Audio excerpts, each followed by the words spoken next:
വ്യക്തിയും മനുഷ്യ സമൂഹവും തമ്മിലുള്ള ബന്ധം, മനുഷ്യൻ ലോകവുമായി എങ്ങനെ ബന്ധപ്പെട്ടിരിക്കും, മനുഷ്യൻ ദൈവവുമായി എങ്ങനെ ബന്ധപ്പെടും, മനുഷ്യൻ്റെ അടിസ്ഥാന സ്വഭാവം, ഇതാണ് മനുഷ്യനെക്കുറിച്ച് നമ്മൾ ചോദിക്കുന്ന 5 ചോദ്യം. ആദ്യത്തെ ചോദ്യത്തിൻ്റെ പ്രസക്തി എന്താണെന്ന് ഒന്ന് വിശദീകരിക്കാം. മനുഷ്യനുണ്ടായിരിക്കുന്നത് എന്തെല്ലാം ചേർന്നാണെന്ന് പറഞ്ഞാൽ മനുഷ്യൻ്റെ കമ്പോണൻറ്റ് പാർട്സ് എന്തെല്ലാം ചേർന്നാണ് മനുഷ്യനുണ്ടായിരിക്കുന്നത്. പിന്നെ അടുത്ത ചോദ്യങ്ങൾ മനുഷ്യനേക്കാൾ വലിയതുമായിട്ട് എങ്ങനെ ബന്ധപ്പെട്ടിരിക്കുന്നു, ലോകവുമായി, മനുഷ്യ സമൂഹവുമായി, ദൈവവുമായി. പിന്നെ മനുഷ്യൻ്റെ അടിസ്ഥാന സ്വഭാവം എന്ത് എന്നുള്ള വളരെ റെലവൻ്റ് ആയിട്ടുള്ള ഒരു ചോദ്യം നമുക്ക് ഓരോന്നായിട്ട് കാണാം.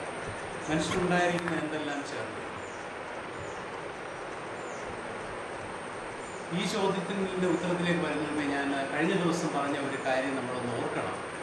ലോകവീക്ഷണം, ലോകസങ്കല്പം. 3 തരം വീക്ഷണങ്ങളെക്കുറിച്ച് നമ്മൾ കണ്ടായിരുന്നു. ഒന്ന്, 2 ലോകങ്ങളുണ്ട്, ഇഹലോകവും പരലോകവും. ഇതിൽ പരലോകമാണ് പ്രധാനം. ഇഹലോകം നശിക്കാനുള്ളതാണ്, പരലോകം നിത്യമാണ്. അതിന് പരലോക പ്രധാന ലോകസങ്കല്പം നമ്മൾ പേര് വിളിച്ചു, അതിൽ അതർ വേൾഡ് യൂണിവേഴ്സ്. രണ്ടാമത്തെ വീക്ഷണം എന്ന് പറയുന്നത് ഈ പരലോകം എന്ന് പറയുന്ന ഒന്നില്ല, ഇഹലോകം മാത്രമേ ഉള്ളൂ എന്നുള്ള വീക്ഷണം. ആ വീക്ഷണമാണ് ഇന്ന് ലോകത്തിലെ ഏറ്റവും ശക്തിയായിട്ടുള്ള വീക്ഷണം. പരലോകം എന്ന് പറയുന്ന ഒന്നില്ല, ഇഹലോകം മാത്രമേ ഉള്ളൂ, മെറ്റീരിയലിസവും സെക്യുലറിസവും അല്ല. ആ ഒരു വീക്ഷണത്തെയാണ് നോക്കുന്നത്. പിന്നെ മൂന്നാമത് നമ്മൾ പറഞ്ഞ വീക്ഷണവും നമ്മളതിന് പേരിട്ടത് ദൃശ്യാദൃശ്യ ലോകവീക്ഷണം എന്നാണ്. അതായത് ഒരു ലോകമേ ഉള്ളൂ, പക്ഷേ ആ ലോകത്തിന് നാം കാണപ്പെടുന്ന ഭാഗം കൂടാതെ കാണപ്പെടാത്ത ഒരു ഭാഗം കൂടെയുണ്ട്. അതിൻ്റെ ലോജിക്ക് എന്താണെന്ന് ചോദിച്ചു കഴിഞ്ഞാൽ, നമ്മുടെ ഈ പഞ്ചേന്ദ്രിയങ്ങൾ കൊണ്ടാണ് നമ്മൾ ലോകത്തെ കാണുന്നത്. നമ്മുടെ പഞ്ചേന്ദ്രിയങ്ങളുടെ ലിമിറ്റ് കാരണം, പരിമിതി കാരണം നമുക്ക് ലോകത്തെ ഉള്ളതുപോലെ കാണാനുള്ള കഴിവ് നമുക്കില്ല. നമുക്ക് കാണപ്പെടാത്ത ഒരു ഭാഗം കൂടെ ഈ ലോകത്തിലുണ്ട്. പക്ഷെ അത് മറ്റൊരു ലോകമല്ല, ഈ ഒരു ലോകത്തിൻ്റെ തന്നെ ഭാഗമാണ് എന്നുള്ള 3 വീക്ഷണങ്ങൾ നമ്മൾ കാണും. അപ്പോൾ അതുമായുള്ള ബന്ധത്തിലാണ് നമ്മൾ മനുഷ്യനുണ്ടായിരിക്കുന്നത് എന്തെല്ലാം ചേർന്നാണ് എന്നുള്ള ചോദ്യത്തിന് ഉത്തരം. പരലോക പ്രധാന ലോകവീക്ഷണം പുലർത്തുന്നവർ മനുഷ്യനെ കാണുന്നത് പ്രധാനമായും 2 വ്യത്യസ്ത ഭാഗങ്ങളുടെ സങ്കലനമായാണ്, ശരീരത്തിൻ്റെയും ആത്മാവിൻ്റെയും. ശരീരം ഇഹലോകത്തെ പോലെ താൽക്കാലികമാണ്, ആത്മാവ് പരലോകത്തെ പോലെ നിത്യമാണ്. ആത്മാവിൻ്റെ ഒരു തടവറയാണ് ശരീരമാണ് തിന്മയിലേക്ക് പോകുന്നത്. അതുകൊണ്ട് ശരീരത്തിൽ നിന്നാണ് ആത്മാവിന് മോചനം വേണ്ടത്. ശരീരത്തിൽ നിന്ന് വേർപെടുമ്പോൾ ആത്മാവ് പരലോകത്തേക്ക് പോകുന്നു. ശരീരത്തിന് ആത്മാവിൻ്റെ ഒരു വാസസ്ഥലം അഥവാ വാഹനം എന്ന പ്രാധാന്യമേ ഉള്ളൂ. ശരീരത്തെ ക്ഷീണിപ്പിക്കുമ്പോൾ ആത്മാവ് ബലപ്പെടുന്നു എന്ന ധാരണ ഇതിനെ അടിസ്ഥാനമാക്കി. ആത്മാവിനെ ബലപ്പെടുത്തുവാൻ ശരീരത്തെ അവഗണിക്കുകയും ക്ഷീണിപ്പിക്കുകയും പീഡിപ്പിക്കുകയും ഒക്കെ ചെയ്യണമെന്ന് വിശ്വസിക്കപ്പെട്ടിരുന്നു. ആത്മാവെന്ന പദത്തിന് പകരം ദേഹി എന്ന പദം ഉപയോഗിച്ചാൽ ഈ സങ്കല്പത്തെ ദേഹി പ്രധാന മനുഷ്യ സങ്കല്പം എന്ന് നമുക്ക് വിളിക്കാം. നമുക്കിതൊരു പേരിടുകയാണ്, ദേഹി പ്രധാന മനുഷ്യ സങ്കല്പം. ദേഹവും ദേഹിയുമുണ്ട്. ദേഹി സ്ഥിരമായുള്ളതാണ്, ദേഹം താൽക്കാലികമാണ്. ഈ ദേഹം താൽക്കാലികമാണ്, ദേഹിക്കാണ് പ്രാധാന്യം. അപ്പോൾ നമുക്ക് ദേഹി പ്രധാന മനുഷ്യ സങ്കല്പം എന്ന് വിളിക്കാം. അടുത്ത പാരഗ്രാഫ്. ഇഹലോക മാത്ര ലോകസങ്കല്പം പുലർത്തുന്നവരുടെ വീക്ഷണത്തിൽ മനുഷ്യന് ശരീരം മാത്രമേ ഉള്ളൂ, ആത്മാവില്ല, മനസ്സ് പോലുമില്ല. ഇംഗ്ലീഷ് ഭാഷയിൽ മൈൻഡ് എന്ന വാക്ക് ഉപയോഗിച്ചിരുന്ന സ്ഥാനത്തൊക്കെ ബ്രെയിൻ എന്ന വാക്കാണ് ഇപ്പോൾ ഉപയോഗത്തിലുള്ളത്. ഇതിനെ ദേഹമാത്ര മനുഷ്യ സങ്കല്പം എന്ന് വിളിക്കും. ഇന്ന് ലോകത്തിൽ ഏറ്റവും പ്രബലമായിട്ടുള്ള ഒരു മനുഷ്യ സങ്കല്പം ഇതാണ്, ദേഹമാത്ര ലോകസങ്കല്പം.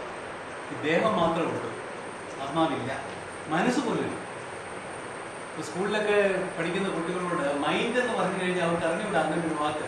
അമേരിക്കയിലുള്ള എക്സ്പീരിയൻസിന് അടിസ്ഥാനത്തിൽ ഞാൻ പറയുന്നത്, മൈൻഡ് എന്നൊരു വാക്ക് പോലെ കുട്ടികൾക്ക് അറിഞ്ഞുകൂടാ. കാരണം ബ്രെയിൻ എന്നാരും ഇല്ലെന്ന് ഉപയോഗിക്കുന്നു. മൈൻഡിന് പകരം ബ്രെയിനും കാണാം. ബ്രെയിൻ എന്ന് പറഞ്ഞാൽ തൊട്ട് നോക്കാം, കാണാം, ഓപ്പറേറ്റ് ചെയ്ത് കഴിഞ്ഞാൽ ബ്രെയിൻ കാണാം. പക്ഷെ മൈൻഡ് എവിടെയാണ് കാണുന്നത്? അപ്പം അങ്ങനെ മൈൻഡിൻ്റെ അസ്തിത്വം പോലും നിഷേധിക്കപ്പെട്ടിരിക്കുന്ന ഒരു കാലഘട്ടമാണ്. അടുത്ത പാരഗ്രാഫ്. ഈ 2 സങ്കല്പങ്ങളും വികലമാണെന്ന് തിരിച്ചറിവിൽ നിന്നാണ് മൂന്നാമതൊരു മനുഷ്യ സങ്കല്പത്തിലേക്ക് നാം നീങ്ങുന്നത്. 2 ലോകങ്ങളുണ്ട് എന്ന വിശ്വാസത്തിന് അടിസ്ഥാനമില്ലാത്തതുപോലെ മനുഷ്യന് 2 ഭാഗങ്ങളുണ്ട് എന്ന വിശ്വാസത്തിനും അടിസ്ഥാനമില്ല. മനുഷ്യനെന്നാൽ ശരീരം മാത്രമാണ് എന്ന വിശ്വാസത്തിനും അടിസ്ഥാനമില്ല. നമ്മുടെ ഇന്ദ്രിയങ്ങളുടെ കഴിവുകൾ പരിമിതമാണ് എന്ന കാരണത്തിൻ്റെ അടിസ്ഥാനത്തിൽ മനുഷ്യനിൽ കാണപ്പെടുന്ന ഭാഗത്തോടൊപ്പം കാണപ്പെടാത്ത ഒരു ഭാഗം കൂടി ഉണ്ട് എന്ന ധാരണ യുക്തിഭദ്രമാണ്. നിസ്സായിലെ ഗ്രിഗോറിയോസ് ചിന്ത വ്യാഖ്യാനിച്ചുകൊണ്ട് ഗ്രിഗോറിയോസ് മെത്രാപ്പൊലീത്ത എങ്ങനെ എഴുതും? Seeking to explain this human role, Gregory cites a tradition which refers to the universe as a double reality, part intelligible, part sensible, with conflicting qualities and characteristics. In the same fashion, human nature is a harmonious combination of the sensible and the intelligible. നേരത്തെ ദൃശ്യവും അദൃശ്യവുമായ ലോകം എന്ന് പറഞ്ഞ പോലെ മനുഷ്യനെ സംബന്ധിച്ചും ദൃശ്യവും അദൃശ്യവുമായ രണ്ട് ഭാഗങ്ങളാണ് മനുഷ്യനുള്ളത് എന്നുള്ളതാണ് ഈ സങ്കല്പം. ഒരു കാന്തത്തിന് അദൃശ്യമായ ഒരു കാന്തിക മണ്ഡലമുള്ളതുപോലെ മനുഷ്യന് അദൃശ്യമായ ഒരു ഊർജ്ജ മണ്ഡലമുണ്ടെന്ന് സങ്കല്പിക്കാം. ഇതിനെ ദൃശ്യാദൃശ്യ മനുഷ്യ സങ്കല്പം എന്ന് വിളിക്കാം. ഇതിനെപ്പറ്റി ഗ്രിഗോറിയസ് തിരുമേനി പറയും, A human being is not simply put together with three components called body, mind and spirit, but is himself or herself a force field which interacts with other force fields. But so are animals, plants, all living beings. The development of Kirlian photography in the Soviet Union and ongoing research in what they call bioplasmic energy in the Soviet Union has made it possible to perceive that there is in each living being a field of energy which grows and develops and changes in interaction with other force fields in the universe. The genes and chromosomes direct this energy in a particular direction of growth, but not the only determinant. The whole environment, with various known and unknown force fields, interacts with the force field of each unity. These force fields and their mutual interaction are not completely predetermined. The forces which we call consciousness and will are also components of this system of interaction with force fields. Take a look at our world, a partial perception of some aspects of the world today എന്ന് പറയുന്ന ഒരു വളരെ മനോഹരമായ ഒരു പ്രഭാഷണത്തിൽ നൽകിയിരിക്കുന്ന ഒരു കൊട്ടേഷനാണ്. അദ്ദേഹം അത് YMCAയുടെ വേൾഡ് സമ്മേളനത്തിൽ പ്രസംഗിച്ചു. ഇങ്ങനെ മൂന്ന് വ്യത്യസ്ത ലോകവീക്ഷണങ്ങൾക്ക് അനുസൃതമായി മൂന്ന് വ്യത്യസ്ത മനുഷ്യ വീക്ഷണങ്ങളുണ്ട്. ഇവിടെ ഞാനത് രണ്ടും പാരലായിട്ട് കൊടുത്തിരിക്കുകയാണ്. പരലോക പ്രധാന ലോകവീക്ഷണമുള്ള ആളുകൾ, ദേഹി പ്രധാന മനുഷ്യവീക്ഷണം ഉള്ളവർ. ഇപ്പം മിക്ക മതങ്ങളിലുമുള്ള സർഫസ് നിൽക്കുന്ന പ്രധാനപ്പെട്ട വീക്ഷണമാണ്. അതായത് മനുഷ്യനൊരു ആത്മാവും ശരീരവുമുണ്ട്, മരിക്കുമ്പോൾ ഈ ആത്മാവ് ശരീരം വിട്ട് പറന്ന് പരലോകത്തേക്ക് പോകുന്നു എന്നുള്ള വീക്ഷണമൊക്കെ ആരംഭിക്കുന്നത്. ഇഹലോക മാത്ര ലോകവീക്ഷണം ഉള്ള ആളുകൾക്കാണ് ദേഹി മാത്ര മനുഷ്യവീക്ഷണം. മനുഷ്യൻ ആത്മാവെന്നൊന്നും പറയുന്നൊന്നുമില്ല, ഈ ദേഹം മാത്രമേ ഉള്ളൂ എന്നുള്ള വീക്ഷണം. ദൃശ്യാദൃശ്യ ലോകവീക്ഷണം ഉള്ള ആളുകൾക്കാണ് ദൃശ്യാദൃശ്യ മനുഷ്യവീക്ഷണവുമുള്ളത്. നമുക്ക് അടുത്ത ചോദ്യത്തിലേക്ക് കിടക്കാം. മനുഷ്യ വ്യക്തിയും മനുഷ്യ സമൂഹവും തമ്മിലുള്ള ബന്ധം എന്താണ്? ശരീരം എന്ന വാഹനത്തിൻ്റെ ഉള്ളിലിരിക്കുന്ന ആത്മാവാണ് മനുഷ്യനെങ്കിൽ മനുഷ്യൻ ഒറ്റയാണ്. മനുഷ്യൻ ശരീരം മാത്രമാണെന്ന് സങ്കല്പിച്ചാലും മനുഷ്യൻ ഒറ്റയാണ്. എന്നാൽ ചുറ്റും ഊർജ്ജവലയമുള്ള മനുഷ്യന് ഒറ്റയാനല്ല. മനുഷ്യ സമൂഹം എന്ന വലിയ ജീവിയുടെ ശരീരത്തിലെ കോശങ്ങൾ പോലെ പരസ്പരം ആശ്രയിച്ചും സഹായിച്ചുമാണ് മനുഷ്യ വ്യക്തികൾ ജീവിക്കുന്നത്. സഭ ഒരു ശരീരം പോലെയാണെന്നും സഭയുടെ അംഗങ്ങൾ ആ ശരീരത്തിലെ അവയവങ്ങൾ പോലെയുമാണെന്ന് പൗലോസ് അപ്പോസ്തലൻ പഠിപ്പിച്ചത് ഓർക്കുക. ഒരു നെറ്റ്വർക്കിൻ്റെ ഭാഗമായ കമ്പ്യൂട്ടറുകളെ പോലെയാണ് സമൂഹത്തിലെ മനുഷ്യരെന്നും സങ്കല്പിക്കാം. അപ്പോൾ മനുഷ്യൻ നമ്മുടെ വ്യക്തികളാണ്. അതേസമയം തന്നെ ഈ വ്യക്തികൾ ഒരു വലിയ ശരീരത്തിൻ്റെ ഭാഗമാണ്. ശരീരത്തിൽ സെല്ലുകളുള്ളത് പോലെ വലിയ മനുഷ്യവർഗം എന്ന് പറയുന്ന വലിയ ജീവിയുടെ ശരീരത്തിലെ സെല്ലുകളാണ് നമ്മൾ ഓരോ വ്യക്തികൾ. നമ്മളാരും ഒറ്റയ്ക്കൊറ്റയ്ക്ക് നിൽക്കുന്നില്ല. നമ്മൾ പരസ്പരം ആശ്രയിച്ചും സഹായിച്ചും ഒരുമിച്ചാണ് നിലനിൽക്കുന്നത് എന്നുള്ളതാണ് നമ്മുടെ സങ്കല്പം. എന്നാൽ അമേരിക്കയിലൊക്കെ നിലവിലിരിക്കുന്ന സങ്കല്പം ഇൻഡിവിജ്വലിസം എന്നാണ്.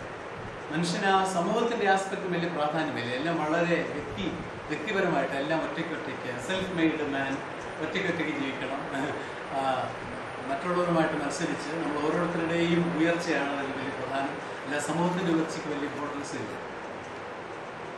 എന്നാൽ ഈ സോഷ്യലിസത്തിൽ, സോവിയറ്റ് യൂണിയനിലൊക്കെ ഡെവലപ്പ് ചെയ്ത സോഷ്യലിസത്തിൽ സമൂഹത്തിനാണ് പ്രാധാന്യം, വ്യക്തിക്ക് പ്രാധാന്യമേ ഇല്ല എന്നുള്ളൊരു രീതി.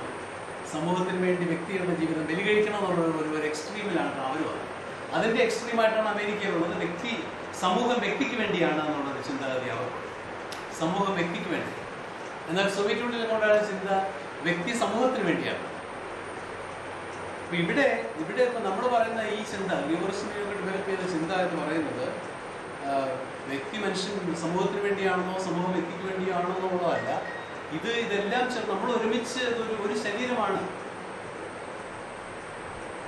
ഇത് ശരീരത്തിലെ അവയവങ്ങൾ പോലെയാണ് നമ്മൾ എന്നുള്ളതാണ് നമ്മുടെ ട്രഡീഷണലായിട്ട് നമ്മുടെ സഭയുടെ ഒരു സപ്പോസ് ഡെവലപ്പ് ചെയ്ത കാഴ്ചപ്പാടുമല്ല.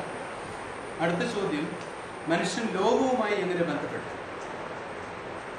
മനുഷ്യൻ ലോകവുമായുള്ളത് ശത്രുതയാണ് എന്ന വികല ധാരണയ്ക്ക് വളരെ പ്രചാരമുണ്ട്. അതനുസരിച്ച് ഇഹലോകം മനുഷ്യാത്മാവിൻ്റെ തടവറയും ഇഹലോകം നശിപ്പിക്കപ്പെടുന്നതിന് മുമ്പ് അതിൽ നിന്ന് രക്ഷപ്പെട്ട് നമ്മുടെ ആത്മാവ് പരലോകത്തെ ഗമിക്കണം. മനുഷ്യനൊഴികെ ലോകത്തിലുള്ള പക്ഷിമൃഗാദികൾക്കും സസ്യജാലങ്ങൾക്കും ആത്മാവില്ല. നശിപ്പിക്കപ്പെടാനുള്ള ഈ ലോകത്തെ നാം സംരക്ഷിക്കേണ്ട ആവശ്യമില്ല. ദേഹി മാത്രം മനുഷ്യവീക്ഷണം പുറത്തുവരെ സംബന്ധിച്ചിടത്തോളം മരണത്തോടെ അവസാനിക്കുന്നതാണ് മനുഷ്യജീവിതം. ജീവിക്കുന്ന കാലത്തോളം പരമാവധി ഭൂമിയിലെ സൗകര്യങ്ങൾ ഉപയോഗിച്ച് ജീവിച്ച് മരിക്കുക എന്നത് കവിഞ്ഞ് ജീവിതത്തിൽ പറയത്തക്ക ലക്ഷ്യമൊന്നുമില്ല. ലോകത്തെ സംരക്ഷിക്കാനുള്ള കടപ്പാട് മനുഷ്യർക്കില്ല. ഭൗമകേന്ദ്ര ലോകവീക്ഷണം പുലർത്തിയിരുന്നവർ, ഇത് നേരത്തെ നമ്മൾ പറഞ്ഞൊരു സംഗതിയല്ല. ഭൗമകേന്ദ്ര ലോകവീക്ഷണം എന്ന് പറഞ്ഞാൽ എർത്ത് സെൻറ്റേർഡ് എന്താണ് പറയുന്നത്, മറ്റ് നമ്മൾ ഭൗമകേന്ദ്രമല്ലാത്തത് സൂര്യൻ നടുക്കുള്ള ലോകവീക്ഷണം. അപ്പം അതിനു മുമ്പുണ്ടായിരുന്ന യേശുക്രിസ്തുവിൻ്റെ കാലത്തൊക്കെ ഉണ്ടായിരുന്ന ഒരു വലിയ ലോകവീക്ഷണമാണ് ഈ പ്രപഞ്ചത്തിൻ്റെ കേന്ദ്രം ഭൂമിയാണെന്നുള്ള വീക്ഷണം. ഭൗമകേന്ദ്ര ലോകവീക്ഷണം പുലർത്തിയിരുന്നവർ ലോകത്തെ മാക്രോകോസം എന്നും മനുഷ്യനെ മൈക്രോകോസം എന്നും വിളിച്ചു. ഈ പ്രപഞ്ചം മാക്രോകോസമാണ്, കോസ്മോസ് മാക്രോകോസം, മനുഷ്യൻ മൈക്രോകോസം എന്ന് വിളിച്ചു. ലോകം പോലെ തന്നെ മനുഷ്യനും പഞ്ചഭൂതങ്ങളാലാണ് ഉണ്ടാക്കപ്പെട്ടിരിക്കുന്ന ധാരണയായിരുന്നു എൻ്റെ പിന്നിൽ. മണ്ണ്, വെള്ളം, വായു, അഗ്നി, ആത്മാവ് ഇവയെല്ലാം മനുഷ്യനിൽ ഉണ്ടെന്ന് വിശ്വസിക്കുന്നു. മനുഷ്യൻ മരിക്കുമ്പോൾ ഇവയെല്ലാം തിരികെ ലോകത്തിൻ്റെ ഭാഗമായി മാറുമെന്ന് വിശ്വസിക്കുന്നു. ദൃശ്യാദൃശ്യ മനുഷ്യ സങ്കല്പം പുലർത്തുന്നവരെ സംബന്ധിച്ചിടത്തോളം മനുഷ്യൻ ലോകത്തിൻ്റെ അവിഭാജ്യ ഘടകമാണ്. ഭൂമിയെ ഒരു ജീവിയായി സങ്കല്പിക്കാമെങ്കിൽ അതിൻ്റെ തലച്ചോറാണ് മനുഷ്യർ.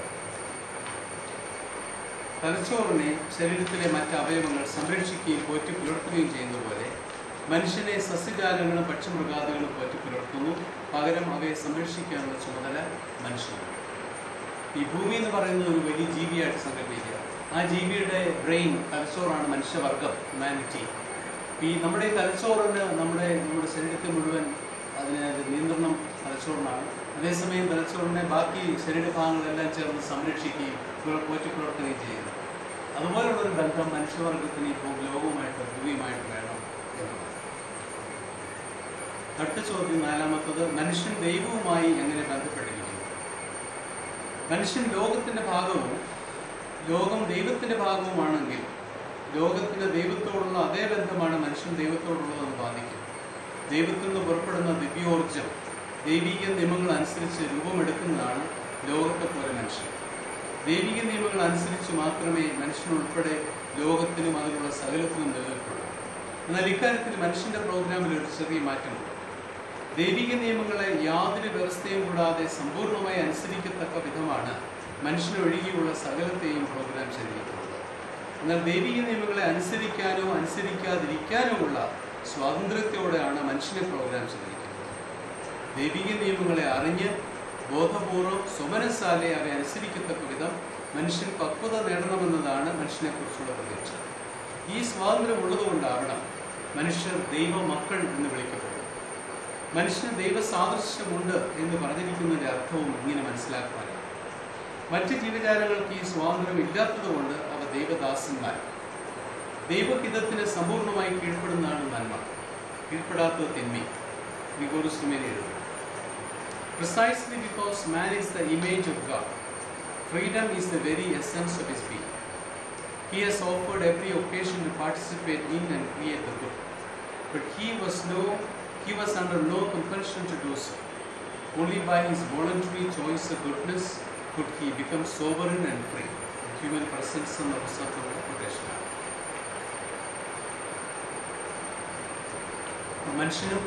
മനുഷ്യനല്ലാത്ത ജീവജാലങ്ങളും തമ്മിലുള്ള വലിയ ഒരു വ്യത്യാസം ആണ് പറഞ്ഞിരിക്കുന്നത്. അവിടെ മനുഷ്യന് ദൈവം സ്വാതന്ത്ര്യം കൊടുത്തിരിക്കുകയാണ്. ദൈവിക നിയമങ്ങളെ അനുസരിക്കാനോ അനുസരിക്കാതിരിക്കാനോ ഉള്ള സ്വാതന്ത്ര്യം. പക്ഷെ അതിൻ്റെതായ എന്ത് ചെയ്താലും അതിൻ്റെതായ കോൺസിക്വൻസസ് ഉണ്ട്. ഇത് പറയുമ്പോൾ എനിക്ക് വളരെ വ്യക്തമായിട്ട് മനസ്സിൽ വരുന്നൊരു ഉദാഹരണം നമ്മുടെ വേദോസിലെ യോനയുടെ കഥയാണ്. യോനയുടെ കഥയിൽ ദൈവം പല ആളുകളോട് പല കാര്യങ്ങൾ ചെയ്യാൻ പറയും. ദൈവം അവിടെ ഓരോ കാര്യങ്ങൾ കൽപ്പിക്കുന്നു. യോനയോട് ഒരു കാര്യം കൽപ്പിക്കും, അപ്പം അതിൽ അനുസരണക്കേട് കാണിക്കുന്നത് യോന മാത്രം. ബാക്കി ആരും അനുസരണക്കേട് കാണിക്കുന്നില്ല. ബാക്കി ആളുകൾ ആർക്കെന്ന് കേൾക്കട്ടെ. യോനെ വിഴുങ്ങാൻ വേണ്ടി ദൈവം കൽപ്പിക്കുന്ന ഒരു മത്സ്യം, ആ കപ്പലിനെ പിടിച്ച് കുലുക്കാൻ വേണ്ടി ദൈവം അയക്കുന്ന കൊടുങ്കാറ്റ്, മത്സ്യം. പിന്നെ അത് കഴിഞ്ഞിട്ട് ഈ മീനിനോട് കൊണ്ട് ഛർദ്ദിക്കാൻ പറയുന്നു, അതുകൊണ്ട് അവിടെ ഛർദ്ദിച്ചു. പിന്നെ അവിടെ ഒരു ചെടി ദൈവം മുളപ്പിക്കുന്നു. അങ്ങനെ ദൈവം അവിടെ പറയുന്നില്ല, ഉടനടി അങ്ങ് സംഭവിക്കുക. അവർക്കൊന്നും അനുസരണക്കേട് കാണിക്കാനുള്ള ഒരു ചോയ്സ് ഇല്ല. പക്ഷെ യോനയ്ക്ക് ആ ചോയ്സ് ഉണ്ട്. അനുസരണക്കേട് കാണിക്കാനുള്ള ചോയ്സ് യോനയ്ക്കുണ്ട്. ദൈവം യോനയോടൊരു കാര്യം പറയുന്നു, യോന അനുസരണക്കേട്. പക്ഷെ യോനയെ ദൈവം ഉടനെ നശിപ്പിക്കുകയും ചെയ്യുന്നില്ല. കാരണം യോനയെ ദൈവമായിട്ടുള്ള ബന്ധം അതാണ്. യോന ദൈവത്തിൻ്റെ ദാസനല്ല, യോന ദൈവത്തിൻ്റെ പുത്രൻ, മകനാണ്. മനുഷ്യൻ ദൈവത്തിൻ്റെ നമ്മുടെ മക്കളാണ്. നമുക്ക് അനുസരണക്കേട് കാണിക്കാനുള്ള സ്വാതന്ത്ര്യം ദൈവം നമുക്ക് തന്നിരിക്കും. എന്തുകൊണ്ടാണ് സ്വാതന്ത്ര്യം തന്നിരിക്കുന്നത്? നമ്മൾ ഒരു യന്ത്രം പോലെ അനുസരിക്കണമെന്നല്ല ദൈവം നമ്മളെക്കുറിച്ച് പ്രതീക്ഷിക്കുന്നത്. നമ്മൾ അത് മനസ്സിലാക്കി സ്വമനസാലെ മക്കളായിട്ട് അനുസരിക്കാനാണ് ദൈവം നമ്മളെക്കുറിച്ച് ആഗ്രഹിക്കുന്നത്. അവിടെയാണ് മനുഷ്യൻ്റെ വ്യത്യാസം. അടുത്ത അവസാനത്തെ ചോദ്യം, മനുഷ്യൻ്റെ അടിസ്ഥാന സ്വഭാവം എന്താണ്?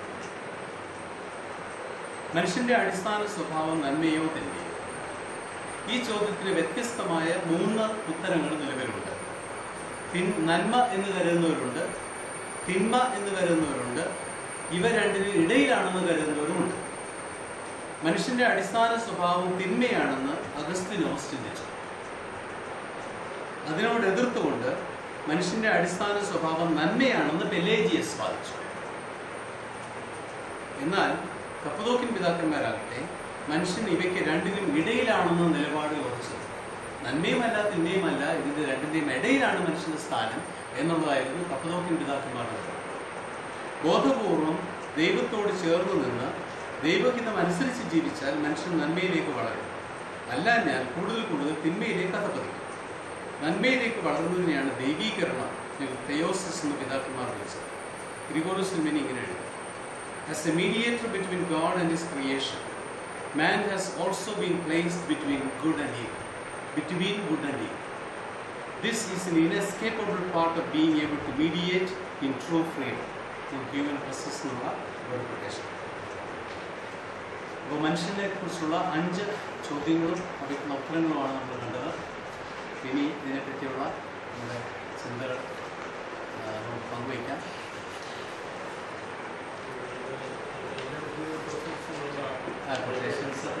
മിക്കതും ഹ്യൂമൻ പ്രോസസ്സിനാണ്. ഒരെണ്ണം മാത്രം ഒരു മറ്റേ ആ YMCA പ്രഭാഷണത്തിൽ നിന്നുള്ള ഹ്യൂമൻ പ്രസൻസിലാണ് തിരുമേനി വളരെ കൂടുതൽ മനുഷ്യ സ്വഭാവത്തെക്കുറിച്ച് പറഞ്ഞിരിക്കുന്നത്.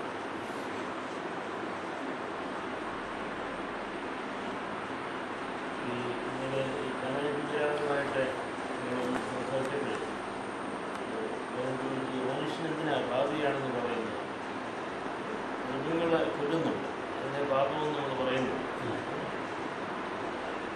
ജീവജാലങ്ങൾക്കെല്ലാം ഇടയ്ക്ക് അങ്ങനെയുള്ള ആക്രമണവും കൊലയുമുണ്ട്. പക്ഷേ അതിനെ പാപമുണ്ടെന്ന് പറയുന്നത് മനുഷ്യൻ്റെ കാര്യത്തിൽ എന്തിനാണ് പാപമെന്ന് പറയുന്നത്? ഭാവിയാണ് നേരത്തെ നിലപാട്, ഭാവിയല്ല എന്നാണ് എൻ്റെ നിലപാട്. അപ്പം ഞാനതിന് മറുപടിയായിട്ട് പറഞ്ഞത് ഈ പോയിന്റാണ്. ഇതിൽ പറയുന്ന ദേശീയ ഉപയോഗിക്കുന്ന പോയിന്റാണ് മനുഷ്യൻ്റെ സ്വാതന്ത്ര്യമാണ് അതിൻ്റെ പ്രധാനപ്പെട്ട ഈ അടിസ്ഥാന സ്വഭാവം. ഒരു സമൂഹം കൊല്ലുന്നതെന്ന് പറയുന്നത് 2 കാര്യത്തിനുവേണ്ടി മാത്രമേ കൊല്ലുന്നുള്ളൂ. ഒന്ന്, അതിനെ ആരെങ്കിലും അറ്റാക്ക് ചെയ്യാൻ വന്നാൽ ഡിഫെൻഡ് ചെയ്യാൻ വേണ്ടി ശത്രുവിനെ കൊല്ലും.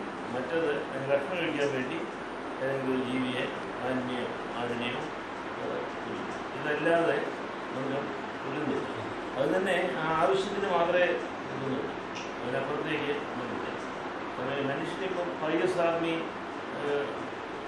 ചെറുപ്പക്കാരൻ്റെ കഴുത്ത് അകത്തുന്നു. അവർക്ക് ജീവിക്കാൻ വേണ്ടിയല്ല, അവരെ ഭീഷണിപ്പെടുത്തുന്നതുകൊണ്ടുമല്ല, വേറെ കാരണങ്ങളാണ്. അപ്പോൾ അവിടെ ഹ്യൂമൻ ഫ്രീഡം എന്ന് പറയുന്നത് വളരെ പ്രധാനപ്പെട്ട ഒരു എലമെൻ്റാണ്. അതാണ് നന്മയും തിന്മയും ചെയ്യുന്നത്. ഇങ്ങനെയൊക്കെയാണെങ്കിൽ നമ്മൾ പറയും ജീവികൾക്ക് തിന്മ ഇല്ല എന്ന് പറയും. അതേസമയം ജീവികൾ തിന്മയുടെ ഫലം അനുഭവിക്കുന്നു. മനുഷ്യന്റെ തിന്മയുടെ ഫലം ജീവികൾ അനുഭവിക്കുന്നു. അത് ബൈബിളിൽ നേരത്തെ വരെ ഉള്ളൊരു സംഗതിയാണ്. ഈ ജീവജാലങ്ങൾ ലാംഗ്വേജ് ചെയ്യുന്നു മനുഷ്യൻ്റെ തിന്മ മൂലം. ചെടികളും വൃക്ഷങ്ങളുമൊക്കെ ഉണങ്ങിപ്പോകുന്നു എന്ന് പറയുന്നു. human being is the key. Both good and evil are from evil. അതിൻ്റെ പദവിയിലേക്ക് ഈ തിന്മയുടെ പ്രധാനപ്പെട്ട കൺസേൺ തിന്മയുടെ അതേ കൺസേൺ ഫ്രീഡം എന്നുള്ളതാണ് ഏറ്റവും പ്രധാനപ്പെട്ട തീമായിട്ട് എടുക്കുന്നത്. അങ്ങനെ ആദ്യം എഴുതിയ പുസ്തകവും അതാണ് ഫ്രീഡം ആൻഡ് അതോറിറ്റി രണ്ടും തന്നെ. ഫ്രീഡം ഓഫ് മാൻ എന്ന് പറഞ്ഞ അമേരിക്ക പ്രസിദ്ധീകരിച്ചു. ഇന്ത്യയിൽ അത് ഫ്രീഡം ആൻഡ് അതോറിറ്റി എന്നുള്ളതാണ്.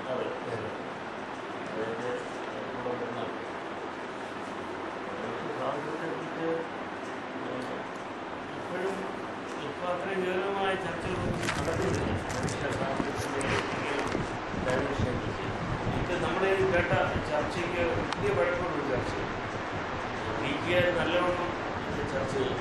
അതിൻ്റെ റിഫ്ലക്ഷൻ ഡിസൈനും മറ്റു സാധനത്തിലും എല്ലാം കിട്ടും. അതൊരു ഡിസ്റ്റൻസ് സെൻസാണ് ഡിസ്കഷനാണ്.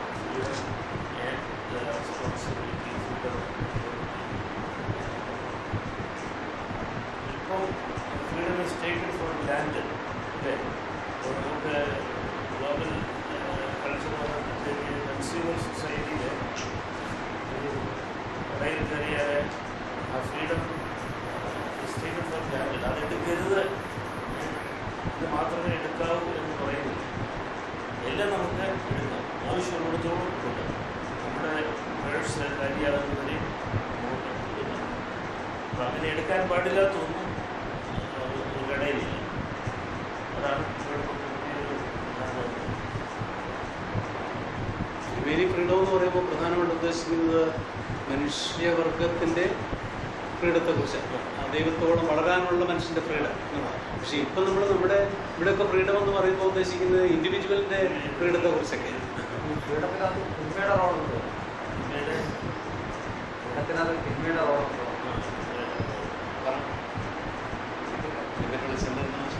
എക്സ്പ്ലെയിൻ ചെയ്തു. ദൈവം വിശുദ്ധനാണെന്നുണ്ടെങ്കിൽ വിശുദ്ധനായ ദൈവത്തിൻ്റെ സൃഷ്ടിയിൽ അങ്ങനെ ഈ തിന്മയല്ലെങ്കിൽ ഈ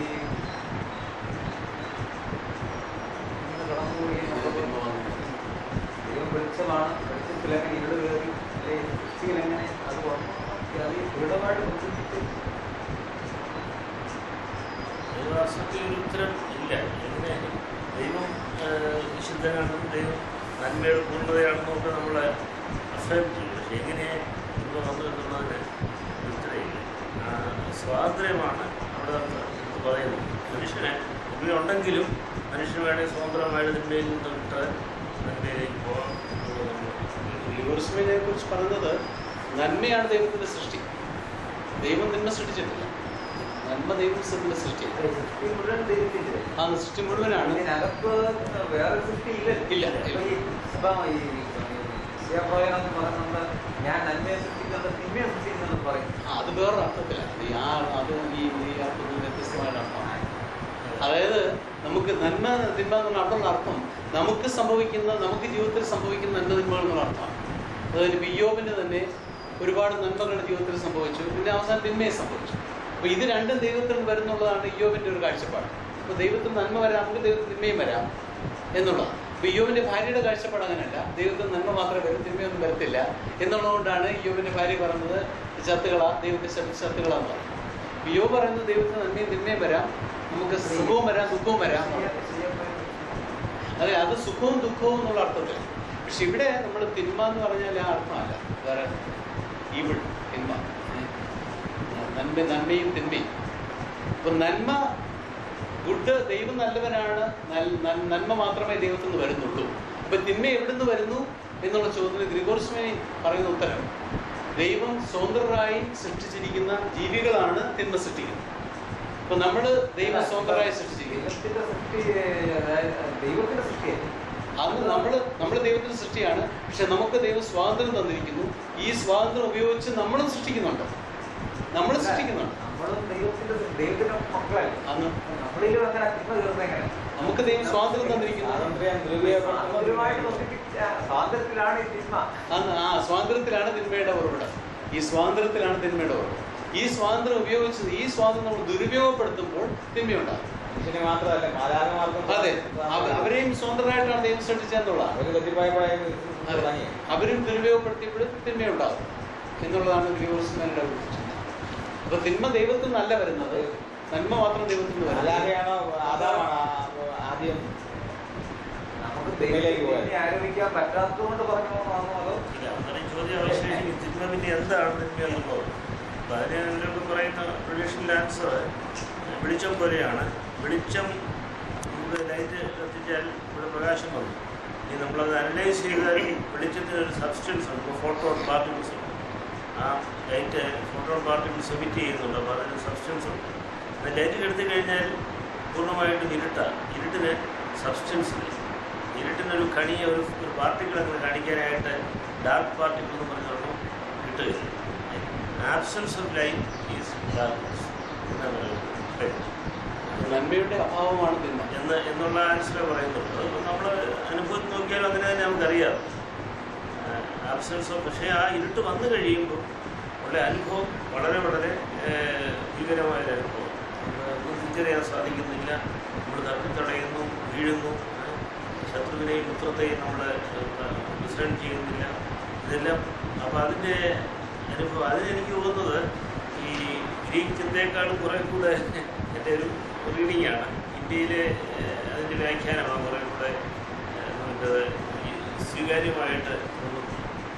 ഇന്ത്യയിലെ ഈ വ്യാവഹാരിക ലോകത്തെക്കുറിച്ച് പറയുന്ന അവിദ്യ എന്ന് പറയുന്നത് അതും ആ വിദ്യ എന്താ വിദ്യ എന്നുള്ളത് നമുക്ക് ചോദിച്ചാൽ നമ്മുടെ ഒരു അറിവില്ലായ്മയാണ്, ഇഗ്നറൻസാണ് ഇതിനെല്ലാം ഇങ്ങനെ തെറ്റിദ്ധരിക്കുന്നത്. ഒന്ന് ഒരു മേശയാണെന്നും മറ്റൊരു കസേരയാണെന്നും ഇത് മനുഷ്യനാണെന്നും മറ്റേ മൃഗമാണെന്നും ഒക്കെ നമ്മൾ ഒരു പ്രത്യേകമായ ഒരു പെർസെപ്ഷൻ്റെ ഭാഗമായിട്ട് നമ്മൾ കാണുന്നതാണ്. ആ പെർസെപ്ഷനെയാണ് അവിദ്യ എന്ന് പറയുന്നത്. ആ വിദ്യ മാറിക്കഴിയുമ്പോൾ നമ്മുടെ ധാരണകൾ പൂർണ്ണമായിട്ട് മാറിക്കഴിയും. ഞാനും നീ ഒന്നാണ് എന്നുള്ള സങ്കല്പത്തിലേക്ക് ഈ കഴിഞ്ഞ ദിവസം വായിച്ച് സഭയെടുത്ത് ഞാൻ വായിച്ചുകൊണ്ടിരുന്ന സഭയുടെ ഈ കാര്യത്തിലൊന്നും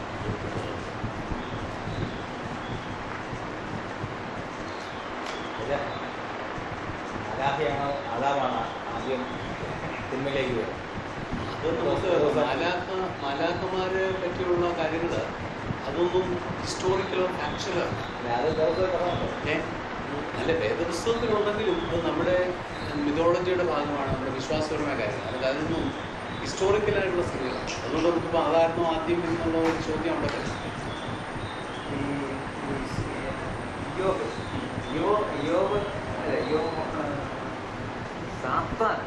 സാത്താനെങ്ങനെ ഈ ദൈവത്തിൻ്റെ ഈ നമുക്ക് ഉപയോഗിക്കാം.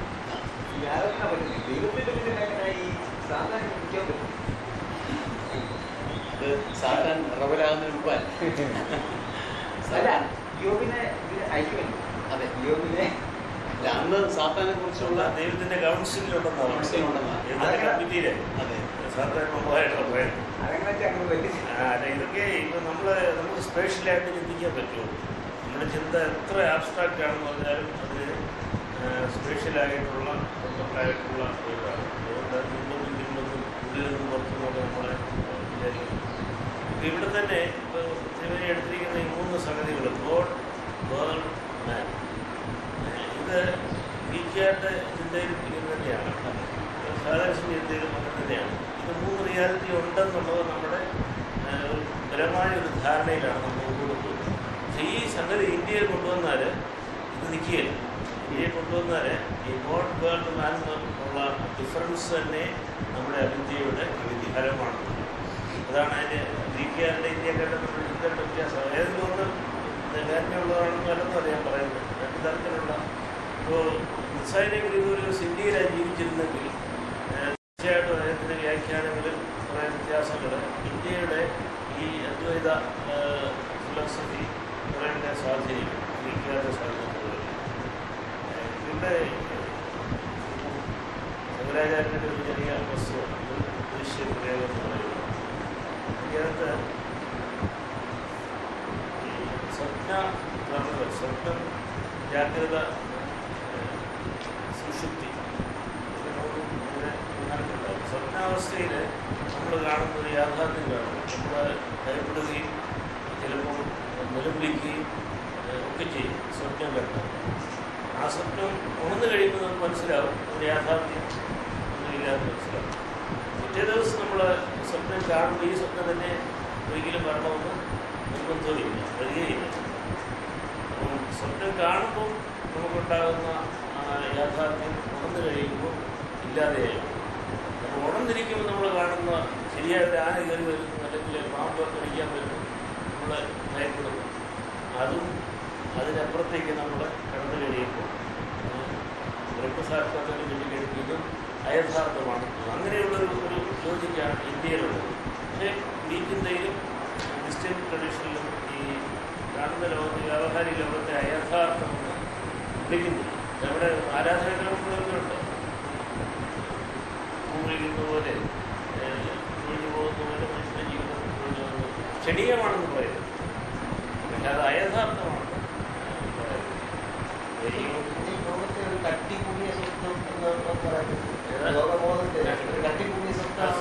കട്ടി കുറഞ്ഞാലും കൂടുതലാണ് സ്വപ്നമാണ്. അപ്പോൾ ഇതൊരു പ്രധാനപ്പെട്ട ഈ ഈ അദ്വൈതവാദികളൊക്കെ എന്തൊക്കെ പറഞ്ഞാലും ഇതെല്ലാം സാധാരണക്കാരെ സംബന്ധിച്ച് ഇത്രയും ബാധകം ആളുകയില്ല. ഈ അദ്ദേഹത്തിൻ്റെ ഈ വ്യാവഹാരിക ലോകത്തിൽ അവരുടെ ജോലിക്കാണ്, ശമ്പളം വേണം, വിശപ്പുണ്ട്, ദാഹമുണ്ട്, വീടുണ്ട്, ഇല്ലേ, ഒരു വഴക്കുണ്ട്. ഇതെല്ലാം മനുഷ്യ ജീവിതത്തിന് വാസ്തവത്തിൽ കുറേ കൂടി ഹെൽപ്ഫുള്ളായിട്ടുള്ളത് ഈ ഗവൺമെൻറ് പിന്നെ നമ്മൾ കാണുന്ന പോലെയുള്ള ഒരു ബന്ധത്തെക്കുറിച്ചുള്ള വിശകലനം ഫിലോസോഫിക്കലായിട്ട് നമ്മൾ ചിന്തിച്ച് വരുമ്പോൾ കുറേ കൂടി ലോജിക്കലായിട്ട് വരുമ്പോൾ യുവർസ്മിനി നിസാരി യുവർസിൻ്റെ വീക്ഷണം എക്സ്പ്ലെയിൻ ചെയ്യുമ്പോൾ അദ്ദേഹം പറയുന്നത് ഇങ്ങനെയാണ്, രണ്ട് കാഴ്ചപ്പാട്. ദൈവത്തിൻ്റെ കണ്ണിൽ കൂടെ നോക്കിയാൽ എങ്ങനെ കാണുന്നു, നമ്മുടെ കണ്ണിൽ കൂടെ നോക്കിയാൽ എങ്ങനെ കാണുന്നു, രണ്ടായിട്ട് അവതരിപ്പിക്കും. ദൈവത്തിൻ്റെ കാഴ്ചപ്പാടിൽ കൂടെ നോക്കുമ്പോൾ ദൈവം മാത്രമേ ഉള്ളൂ, വേറൊന്നുമില്ല. കാരണം ദൈവം ഇൻഫിനിറ്റാണ്. ഇൻഫിനിറ്റായിട്ടുള്ള ദൈവത്തിന് പുറത്ത് വേറൊന്നും ഉണ്ടാകാൻ പറ്റത്തില്ല. അതുകൊണ്ട് ദൈവത്തിൻ്റെ കാഴ്ചപ്പാടിൽ കൂടെ നോക്കുമ്പോൾ ഉള്ള കാഴ്ചപ്പാട് വേറൊന്നുമില്ല, ലോകമില്ല, ദൈവം മാത്രമേ ഉള്ളൂ. അപ്പോൾ ആ കാഴ്ചപ്പാടാണ് ശങ്കരാചാര്യ കാഴ്ചപ്പാടെന്ന് പറയുന്നത്. അപ്പോൾ അല്ലാതെ നമ്മുടെ കാഴ്ചപ്പാടിൽ കൂടെ നോക്കുമ്പോഴാണ് നമ്മൾ ലോകമുണ്ട്, ഈ ലോകം ദൈവത്തിൽ ആശ്രയിച്ച് ദൈവത്തിലൂടെ നിൽക്കുന്നു. അപ്പോൾ ഈ രണ്ട് കാഴ്ചപ്പാടും യുവർസ്മിനി പറയുന്നുണ്ട്.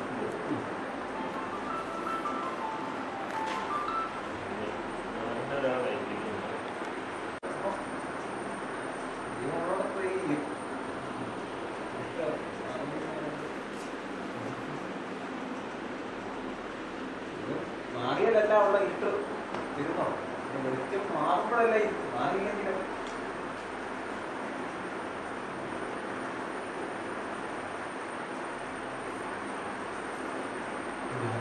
നമുക്ക് ദൈവത്തിനെ അറിയും. നമുക്ക് നമ്മുടെ അറിവിൻ്റെ ഇത് വെച്ചുകൊണ്ട് നമുക്ക് ചില കാര്യങ്ങൾ മനസ്സിലാക്കാവുന്നേ ഉള്ളൂ.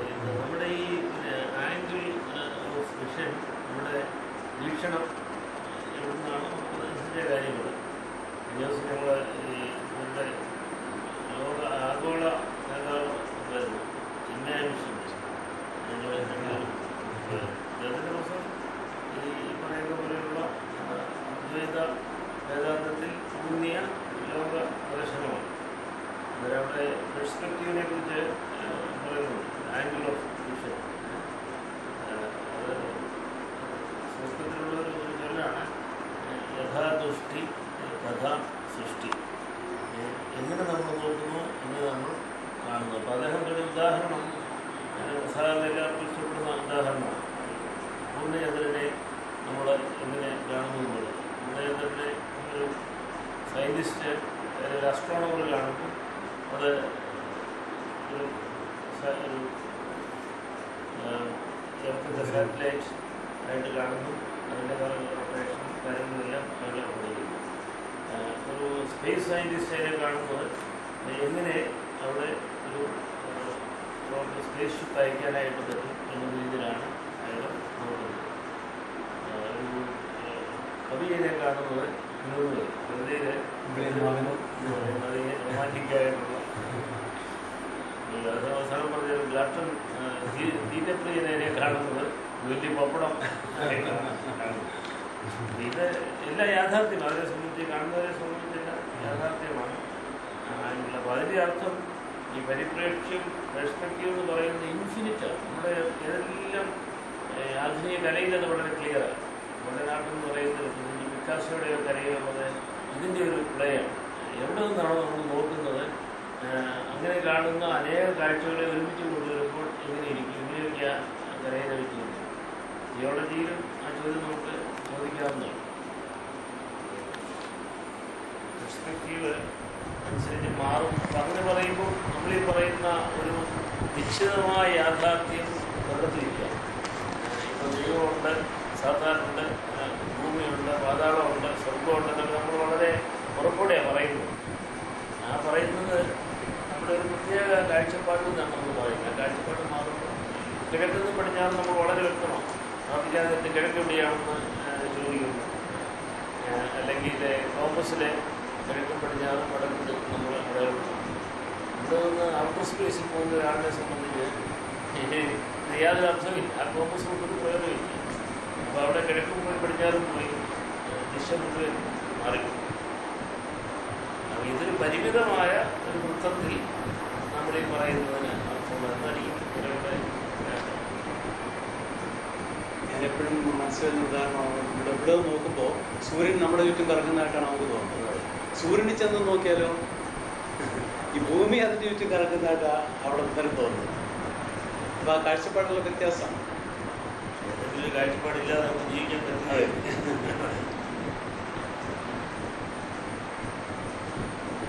ഇതിനാണ് നമ്മൾ ഞാൻ കഴിഞ്ഞ ദിവസം ആ പേപ്പർ പുസ്തകം പറഞ്ഞപ്പോഴേ അത് പറഞ്ഞു തുടങ്ങിയപ്പോൾ ഏറ്റവും ആദ്യം ഞാൻ നമ്മുടെ ധാരണകളെക്കുറിച്ച് പറഞ്ഞു. ധാരണകൾ, നമ്മുടെ ധാരണകളുടെ പുറത്താണ് നമ്മുടെ ജീവിതം നമ്മൾ കെട്ടിപ്പടുക്കുന്നത്. ഒരു സിവിലൈസേഷൻ്റെ അടിസ്ഥാനം എന്ന് പറയുന്നത് നമ്മുടെ ധാരണകളാണ്. ഈ ധാരണകൾ തന്നെ വസ്തുതകളുണ്ട്, വിശ്വാസങ്ങളുണ്ട്. ആ ഒരു ഡിസ്റ്റിങ്ഷൻ നമ്മൾ നല്ലപോലെ മനസ്സിലാക്കണം. നമ്മളിവിടെ ഈ പറയുന്ന പല പല കാര്യങ്ങളും നമ്മുടെ വിശ്വാസമാണ്. അതിന് വസ്തുനിഷ്ഠമായിട്ട് നമുക്ക് അങ്ങനെയാണെന്ന് പ്രൂവ് ചെയ്യാൻ പറ്റുന്ന കാര്യങ്ങളല്ല. അങ്ങനെ വസ്തുതകൾ ലഭ്യമല്ലാത്ത കാര്യം, അതിനൊക്കെ വിശ്വാസങ്ങളെ ഉണ്ട്. ഇപ്പം നമ്മളിപ്പോൾ ഈ പറയുന്ന ഇപ്പോൾ ദൈവം, അല്ലെങ്കിൽ സ്വർഗം, നരകം, ഒരുപാട് കാര്യങ്ങൾ നമുക്ക് അതിനെപ്പറ്റി വസ്തുതകളില്ല, വിശ്വാസങ്ങളെ ഉള്ളൂ. വിശ്വാസങ്ങളെല്ലാം തെറ്റാണെന്നൊന്നും അല്ല പറയുന്നത്. നമുക്ക് വിശ്വാസങ്ങളുണ്ടെങ്കിൽ അത് പലർക്കും വേറെ വിശ്വാസങ്ങളായിരിക്കും. ഇത് നമ്മുടെ വിശ്വാസങ്ങൾ, അത് അവരുടെ വിശ്വാസങ്ങൾ. നമുക്കതിനെ ആ രീതിയിൽ മനസ്സിലാക്കാനുള്ള ഓപ്പൺനെസ് നമുക്ക് വേണം.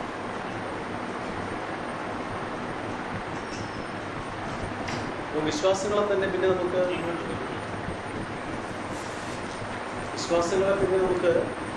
ഗുണകരമായതെന്നും ദോഷകരമായതെന്നും ഒക്കെ ഉള്ള രീതിയിൽ ക്ലാസിഫൈ ചെയ്യേണ്ടി വരും. വിശ്വാസങ്ങളൊന്നും നമുക്ക് പ്രൂവ് ചെയ്യാൻ പറ്റത്തില്ല, കാരണം വിശ്വാസങ്ങളാണ്. ഇപ്പം ഇവിടെ തന്നെ മാലാഖമാരുടെ കാര്യം നമുക്കിത് പ്രൂവ് ചെയ്യാൻ പറ്റുന്നൊരു കാര്യമല്ല. അത് നമ്മുടെ ഒരു വിശ്വാസമാണ്.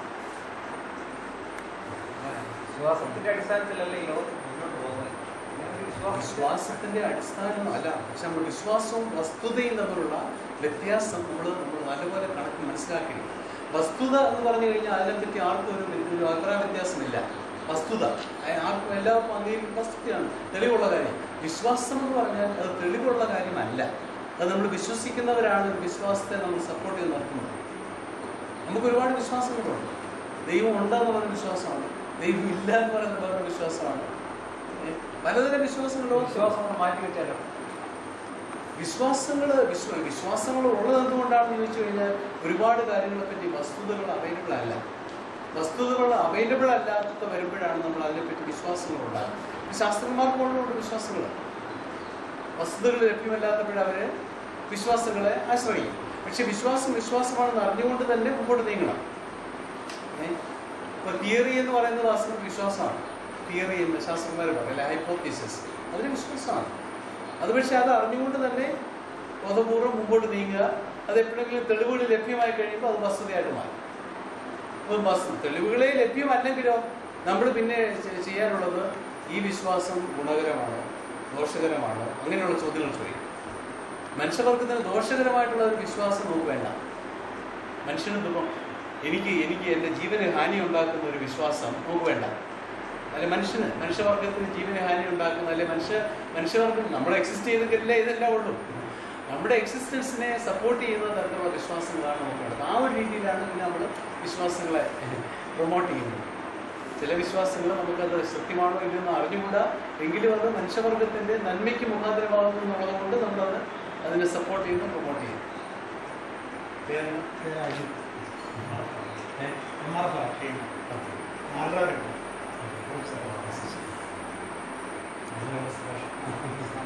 എൻ്റെ പേര് ജോൺ.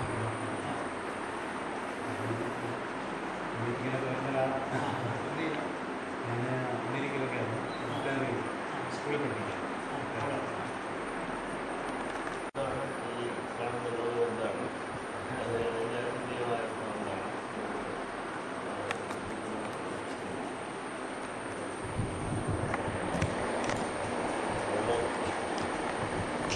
ഫിലോസഫി നമ്മുടെ കോളേജിൽ വിഷയമായിട്ട് പഠിച്ചാലും അല്ലെങ്കിലും ഫിലോസഫി നമ്മുടെ മെത്തഡ് ഓഫ് തിങ്കിങ്ങിൻ്റെ നമ്മുടെ പ്രവർത്തന ശൈലിയുടെയും ഭാഗം ആകണം.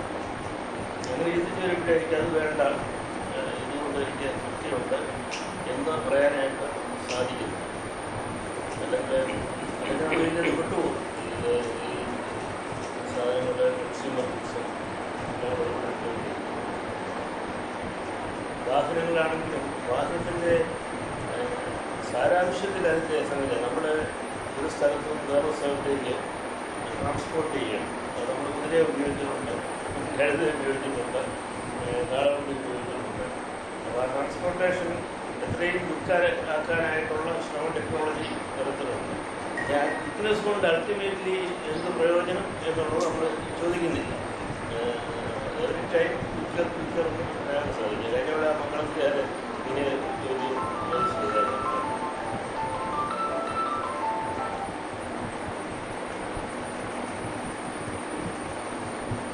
പിന്നെ ബെറ്റർ എഡ്യൂക്കേഷൻ ചെറുപ്പക്കാരൊക്കെ നമുക്ക് അമേരിക്കയിലൊക്കെ നമ്മുടെ കമ്മ്യൂണിറ്റിയുടെ കാര്യമാണ് പറയുന്നത്. ഇന്നലെ ഞാൻ അമേരിക്കയിലുള്ള ഒരാളുമായിട്ട് ഞാൻ സംസാരിക്കുന്നു. പുള്ളി രാത്രി ഒരു 10 മണിയൊക്കെ ആയപ്പോൾ എന്നെ അവിടെ നിന്ന് വിളിച്ചു. കുറേ ദൂരം കൊണ്ട് സംസാരിച്ചു. പുള്ളിയുടെ അതിനെക്കുറിച്ച് ഒരുപാട് കാര്യങ്ങൾ ഇങ്ങനെ പറഞ്ഞു. പുള്ളിയുടെ വേദന ഇങ്ങനെ പങ്കിടുകയാണ് പല കാര്യങ്ങളെ പറ്റി, അവിടുത്തെ ജീവിത രീതിയുടെ കാര്യങ്ങളൊക്കെ.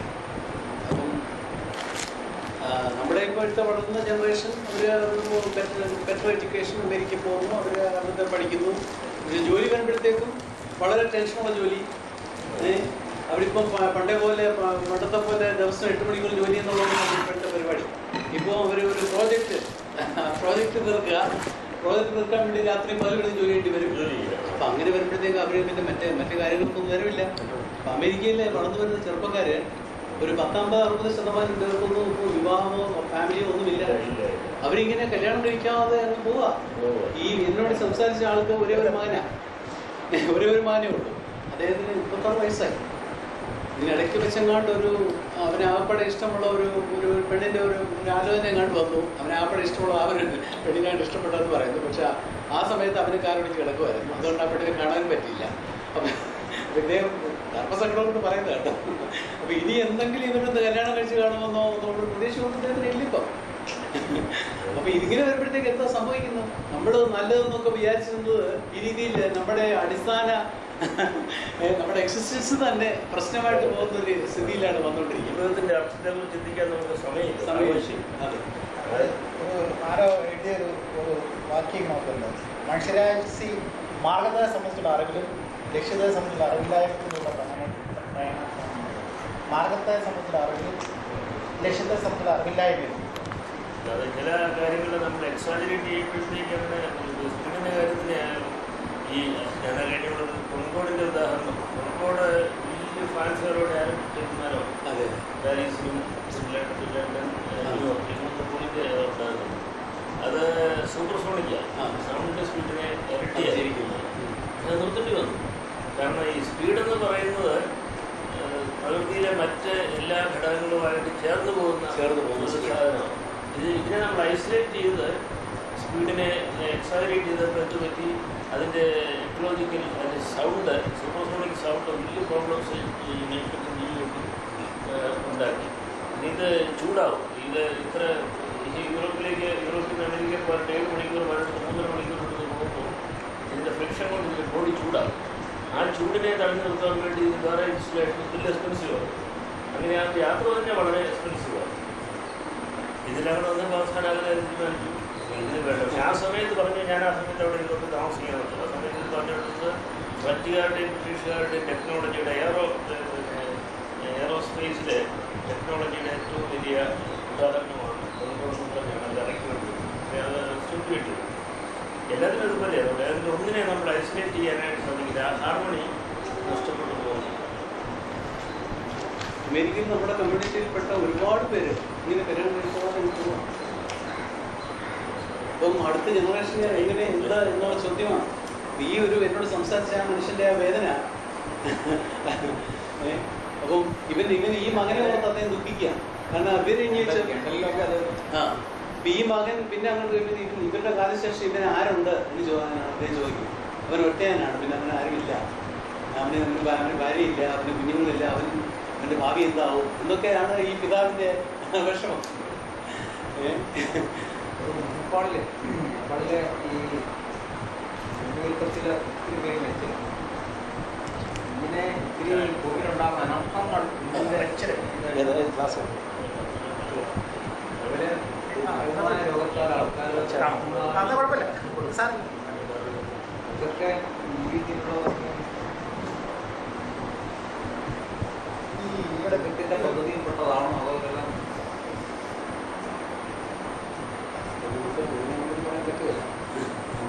പക്ഷെ നമ്മളായിട്ട് ഉണ്ടാക്കുന്ന ചില കാര്യങ്ങളുണ്ട്. അതിന് നമുക്ക് എന്തെങ്കിലും ചെയ്യാൻ സാധിക്കുമെന്ന് നോക്കാന്നുള്ളതല്ലാതെ നന്മയുടെയായിട്ടുള്ള കാര്യങ്ങൾ ഒത്തിരി കെട്ടിപ്പൊക്കുമ്പോഴേ ഭൂമിയിലാകുന്നു ഒത്തിരി പോകാൻ സമയം കഴിഞ്ഞില്ല. അത്രയും പേരും വീട്ടിൽ ഉടന്നു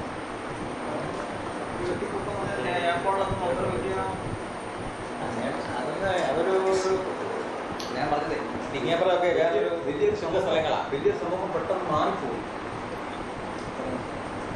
ഈ നേപ്പാളിൽ നിന്ന് റിപ്പീറ്റ് ചെയ്ത് വരികയാണെങ്കിൽ ചിലപ്പോൾ കുറേ കഴിയുമ്പോൾ ആ മനുഷ്യവാസം തന്നെ അവിടെ നിന്ന് ആളുകൾ നിർത്തിപ്പോകും.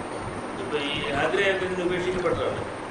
ശരി, എർത്തറിക്കൊണ്ടല്ല, വെള്ളമില്ലാഞ്ഞ വലിയ വലിയ രാജധാനി എടുത്തിട്ടും അത് കുറേ കഴിയുമ്പോഴത്തേക്ക് പ്രയോജനമില്ലാതായിരുന്നു. നമുക്കൊരു നേപ്പാൾ ഏറിയ ബേസിക്കലി ഹിമാലയൻ റേഞ്ചിനെല്ലാം ഈ പ്രശ്നമുണ്ട്. എവറസ്റ്റിൻ്റെ ഹൈറ്റ് ഇച്ചിരി കുറഞ്ഞിട്ടുണ്ടെന്ന് വരെ അവർ പറയുന്നു. ഇതുപോലെയുള്ള ഒരു അതിഭയങ്കരമായ ഒരു പ്ലേറ്റ് മൂലമാണ് ഇതുണ്ടായി വന്നത്. ഈ ഹിമാലയൻ റേഞ്ചസ് എല്ലാം പ്ലേറ്റുകൾ തമ്മിൽ അടുക്കുകയും അങ്ങനെയും ചെയ്യുമ്പോഴാണ് ഇത് ഉണ്ടായി വന്നത്. അതുപോലെ അതേ സംഭവം വീണ്ടും സംഭവിക്കും. ഉണ്ടായിരുന്നത് വേണം ചിലപ്പോൾ സമുദ്രത്തിലേക്ക് പോകാനും സാധ്യതയുണ്ട്. ഇതിന് നമുക്ക് ശരിക്കും പറയുന്ന നമുക്ക് സാധ്യതയുണ്ട്. മനുഷ്യൻ്റെ ഭാഗം കൊണ്ടാണെന്നോ പ്രവർത്തിക്കാൻ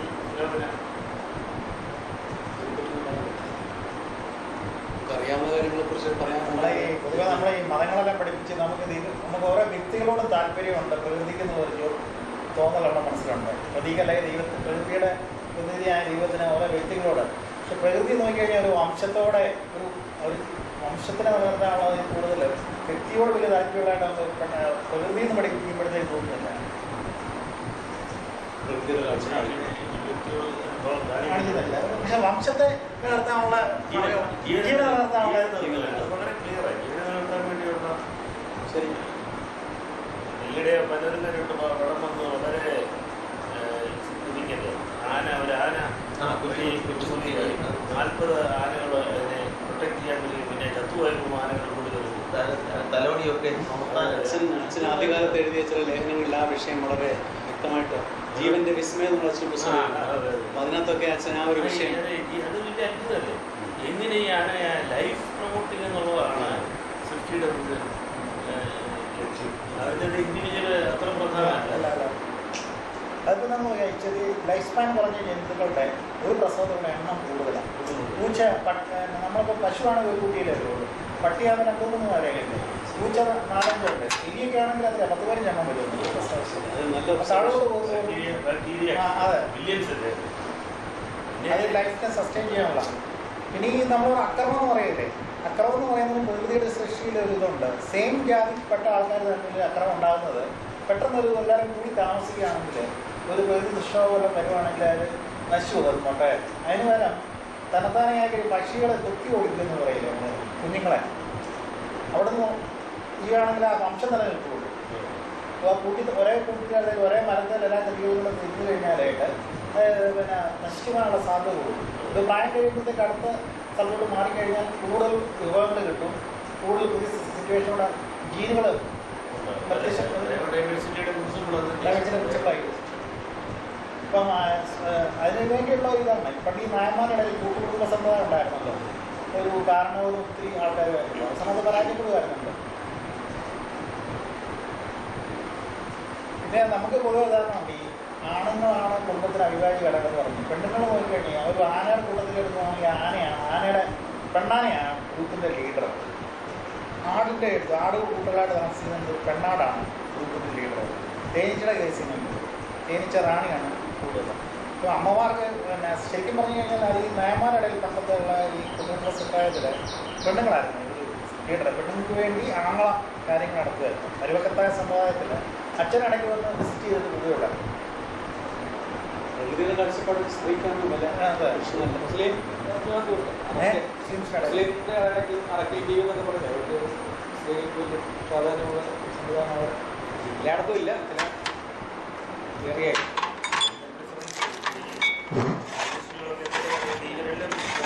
ജെൻഡർ ഡിഫറൻസിന് വേണ്ടി ഉണ്ടാക്കിയിരിക്കുന്നത് പ്രൊപ്പഗേഷൻ ഓഫ് റൈസിന് വേണ്ടിയാണ് ജെൻഡർ ഡിഫറൻസ്. അത് കഴിഞ്ഞാൽ പിന്നെ ജെൻഡർ ഡിഫറൻസ് ഇല്ല. വെച്ച് കഴിഞ്ഞാൽ വിവാഹത്തിൻ്റെ കൂതാശയിലൊക്കെ പറയും ഇങ്ങനെ വെച്ച് കഴിഞ്ഞാലും ഇവർ പറയുമെങ്കിലും പിന്നെ ഇല്ലല്ലോ. യേശുക്രിസ്തുവാണ് പറഞ്ഞത് ഇവിടെ കൃത്യമായി പറയുന്നുണ്ടല്ലോ, അവിടെ ഈ പ്രശ്നം ഇല്ലെന്ന് വാക്യത്തിൽ പറയുന്നുണ്ട്. പിന്നെ അല്ല, സ്വർഗത്തിൽ മാലാഖമാരെ പോലെയാണ് വിവാഹത്തിന് കൊടുക്കുന്നില്ല, അംഗീകരിക്കുന്നില്ല എന്ന് പറയുന്നതായിട്ട് പറയാം. അപ്പം ആ ജെൻഡർ ഡിഫറൻസ് തന്നെ ഇതിൻ്റെ ഇതെന്ന് പറഞ്ഞാൽ ഈ ലൈഫ് പ്രൊമോട്ട് ചെയ്യും. അതിനകത്ത് പിന്നെ ജെൻഡർ മാറുന്ന പക്ഷികളുണ്ട്. ഞാൻ അയർലൻഡിൽ ചെന്നപ്പോൾ അങ്ങനെയുള്ള പക്ഷികളൊക്കെ ജെൻഡർ പിന്നെ ഒരു സ്പീഷീസിൻ്റെ അകത്ത് ജനിക്കുമ്പം എല്ലാം പെൺപക്ഷികളായിരിക്കും. അപ്പോൾ എപ്പോഴെങ്കിലും ഒരു സമയത്ത് ആൺപക്ഷികളില്ലാതാണെങ്കിൽ ഇതിൻ്റെ ചില പെൺപക്ഷികൾക്ക് ആൺപക്ഷിയായി തീരാനുള്ള ട്രാൻസ്ജെൻഡർ എബിലിറ്റി ഉണ്ട്. അത് മീനുകൾക്കുണ്ട്. അതൊക്കെ അത്ഭുതകരമായ കാര്യങ്ങളാണ്. പുരുഷൻ്റെ സ്ത്രീയുടെയും റോളിനെ പറ്റി പറയുമ്പോൾ എൻ്റെ മനസ്സിൽ വരുന്ന ഒരു ഉദാഹരണമാണ്. അതിപ്പോൾ എന്തെങ്കിലും ഒരു കറ്റാസ്ട്രോഫി വലിയൊരു എന്തെങ്കിലും ഒരു വന്നിട്ട് ഭൂമുഖത്തെ ജനസംഖ്യ പെട്ടെന്ന് ഒരുപാട് തോന്നുന്നു വെച്ചു. അവശേഷിക്കുന്നത് ഒരു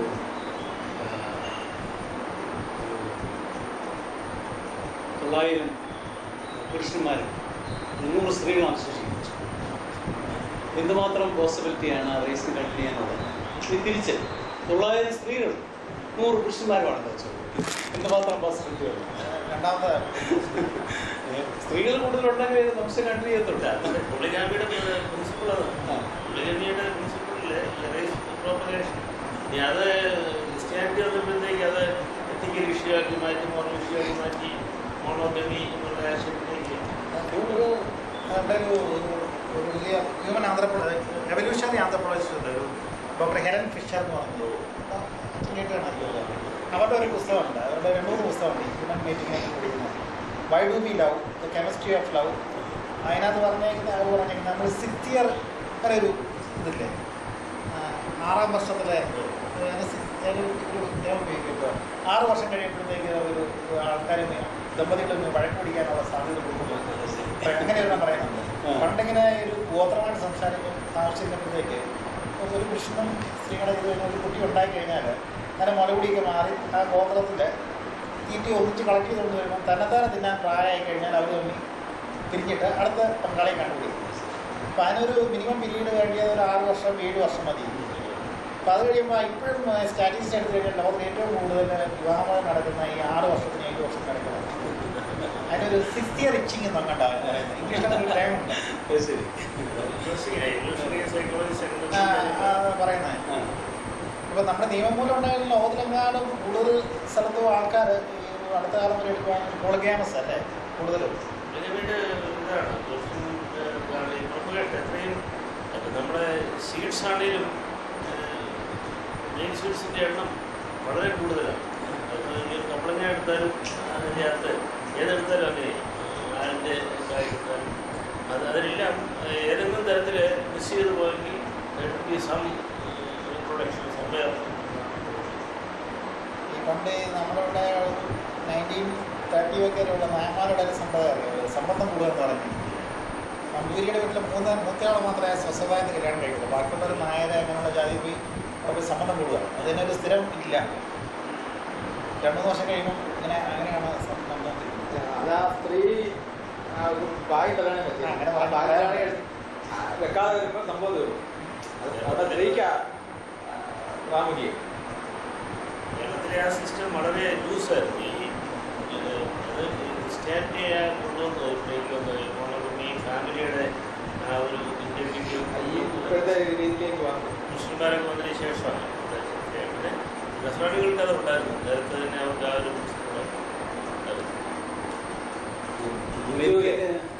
യൂട്യൂബിലെ ഒരു വീഡിയോ ഒരു പ്രമുഖ ഇന്റർനാഷണൽ ചാനലിൽ അവരെ ഇങ്ങനെ ഒരു പുരുഷനെയും സ്ത്രീയെയും കൂടെ ഒരു ഈ എവിടെയെങ്കിലും കൊണ്ട് കാട്ടിലോ എവിടെയെങ്കിലും ഒക്കെ കൊണ്ട് ഈ വലിയ കടലിൻ്റെ തീരത്ത് ഇങ്ങനെയുള്ള സ്ഥലത്തിലാണ് കൊണ്ട് ഇവരെ നഗ്നരായിട്ട് രണ്ടുപേരെ പുരുഷനും സ്ത്രീയോട് ഇറങ്ങി വിടും. അവരെ 18 ദിവസമോ അങ്ങനെ ഒരു സമയത്ത് ഇവരിതിനെ സർവൈവ് ചെയ്ത് ഇതിനെ അതിജീവിക്കുന്നതിനെ കുറിച്ച് അവർ ക്യാമറയൊക്കെ വെച്ച് ഇത് ഷൂട്ട് ചെയ്തിട്ടിരിക്കുക. ഈ ഇവർ രണ്ടുപേരെ വിട്ടിട്ട്. അപ്പം ഞാൻ 2-3 കണ്ടായിരുന്നു. അപ്പം അതിനകത്തെല്ലാം സ്ത്രീയാണ് ഈ കൂടുതൽ ചെയ്യുന്നത്. പുരുഷനായി ഇതിന് മുമ്പേ തളർന്നു പോവുക. ഒരിടത്തൊരു പുരുഷൻ തളർന്നു പോകുന്ന സമയത്ത് ഒരു തേങ്ങയായിട്ടൊരു സ്ത്രീ കൊടുക്കുന്നതായിട്ട് ആ സാധനമുണ്ട്. അത്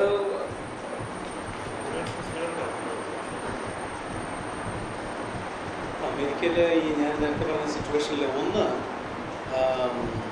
ഈ പറഞ്ഞ ജോലിയുടെയുമായിട്ടുള്ള സ്ട്രെസ്സ് ആണ് ഒരു വലിയൊരു ഇഷ്യൂ. അപ്പം അവർ കുടുംബത്തിന് നേരമില്ല, ഫാമിലിക്ക് നേരമില്ല. എന്നാൽ ഇപ്പം ഇങ്ങനെ വരുമ്പോഴത്തേക്ക് ഈ മനുഷ്യന് ഈ സെക്ഷുവൽ നീഡ്സ് എന്ന് പറയുന്ന ഒരു സംഗതി ഉണ്ടല്ലോ, ചെറുപ്പക്കാർ വളർന്നു വരുന്നത്. അപ്പം അവിടെ അതിനും കുറച്ചൊരു പെർമിസീവ് സൊസൈറ്റിയാണ് അമേരിക്ക. അപ്പം എന്നോട് സംസാരിച്ച ഇദ്ദേഹം ഒരു എഴുത്തുകാരനാണ്. അപ്പോൾ അതേ പറയാണ്, ഈ ജോലിയുടെ സ്ട്രെസ് കൊണ്ട് അങ്ങനെയുള്ളൊരു പെർമിസീവ്നെസ് ഉണ്ടെങ്കിൽ പോലും അതിനും മനുഷ്യർക്ക് നേരമില്ല. നേരമില്ലാത്ത സിറ്റുവേഷനാണ്. പിന്നെ വേറൊരു സംഗതി പുള്ളി പറഞ്ഞു, അതായത് ഇപ്പം അമേരിക്കയിൽ ഇപ്പം ഈ വിവാഹം കഴിഞ്ഞു കഴിഞ്ഞാൽ ഡൈവോഴ്സിനുള്ള ചാൻസ് വളരെ കൂടുതൽ. കാരണം ഇപ്പം രണ്ടുപേരും വിവാഹം കഴിക്കുന്നത് ബേസിക്കലി അവർ തമ്മിലുള്ള അഗ്രിമെൻറ്റിൻ്റെ ബേസിൽ, അല്ലാതെ ചുറ്റുമുള്ള സൊസൈറ്റിയോ നമ്മുടെ ഇവിടുത്തെ പോലെ സൊസൈറ്റിയോ കുടുംബമോ അറിഞ്ഞുള്ള പരിപാടിയൊന്നുമല്ല. അത് നിയർലി 2 ആളുകൾ തമ്മിലുള്ള ഒരു അഗ്രിമെൻറ്റിൻ്റെ പേരിലാണ്. അവർ പിണങ്ങുമ്പോഴത്തേക്ക് അവരുടെ സ്പ്ലിറ്റായി. അപ്പോൾ ഈ അങ്ങനെ സ്പ്ലിറ്റ് ആകുമ്പോഴത്തേക്കുള്ള പ്രശ്നം എന്ന് വെച്ച് കഴിഞ്ഞാൽ, സ്പ്ലിറ്റ് വരുമ്പോഴത്തേക്ക് അത് വലിയൊരു നഷ്ടക്കച്ചവടം ആർക്കാണ്? പുരുഷനാണ് വലിയ നഷ്ടക്കച്ചവടം. കാരണം ഈ പുരുഷന്റെ സ്വത്തിൻ്റെ പകുതി ആ സ്ത്രീക്ക് പോകും. വിവാഹം കഴിച്ച സമയത്ത് സ്ത്രീ എന്തോ കൊണ്ടുപോകുന്നുള്ളത് ഒന്നും പ്രശ്നമല്ല. സ്ത്രീക്ക് എന്ത് സ്വത്തുണ്ടെന്നുള്ളതും പ്രശ്നമല്ല. പുരുഷന്റെ പേരിൽ എന്ത് സ്വത്തുണ്ടോ അതിന് പകുതി സ്ത്രീക്ക് പോകും. അപ്പോൾ അത് ഈ ഡിവോഴ്സ് നടന്നു കഴിഞ്ഞാൽ പുരുഷന്റെ ഭാഗത്ത് വലിയൊരു ഒരു പ്രശ്നമാണ്. അപ്പോൾ അത് പേടിച്ച് ഒരുപാട് പേര് കല്യാണം കഴിക്കും. അന്ന് അത് കാരണം ഡിവോഴ്സ് ഉണ്ടാകും എന്നുള്ളത് ഏതാണ്ട് ഉറപ്പാണ്. കല്യാണം കഴിച്ചാൽ അധികം താമസിയാതെ ഡിവോഴ്സ് ഉണ്ടാകുന്നത് ഉറപ്പാണ്. അങ്ങനെ ഉണ്ടായി കഴിഞ്ഞു കഴിഞ്ഞാൽ നഷ്ടപ്പെടുന്ന പുരുഷനാണ്. അപ്പം അത് പേടിച്ച് അത് എന്തിനാ വെറുതെ കൊണ്ടുപോയി തലവെച്ച് കൊടുക്കുന്നു എന്നുള്ള രീതിയിൽ ഇപ്പം അതൊരു വലിയൊരു ഇഷ്യൂ ആണ് അമേരിക്കയിൽ. അതുകൊണ്ടൊക്കെ എൻ്റെ അഭിപ്രായത്തില് ഇപ്പോൾ ഉണ്ടായിരിക്കുന്ന ഈ ഫിനോമിനൻ സ്റ്റേ ഫോർ 50 years കമ്പനിയിൽ കാരണം ഇതിന് വരുമ്പോഴത്തേക്ക് പ്രൊപ്പഗേഷൻ നടക്കുകയില്ല.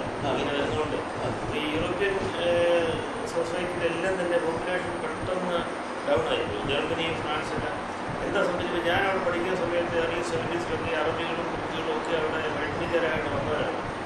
മുസ്ലിങ്ങളാണ് ബേസിക്കലി മിക്കവാറും. അപ്പോൾ അവരുടെ പോപ്പുലേഷൻ വർദ്ധിച്ചു. 3rd ജനറേഷൻ അവർക്ക് സിറ്റിസൺഷിപ്പായി. അപ്പോൾ അവിടെ 2 ഒരു ഗ്രാജുവേറ്റ് മിനിസ്റ്ററായി അതുപോലെ ഫ്രാൻസിൽ ജർമ്മനിയെല്ലാം സംഭവിച്ചു. അതേസമയം അവിടുത്തെ ലോക്കൽ പോപ്പുലേഷൻ സണ്ണി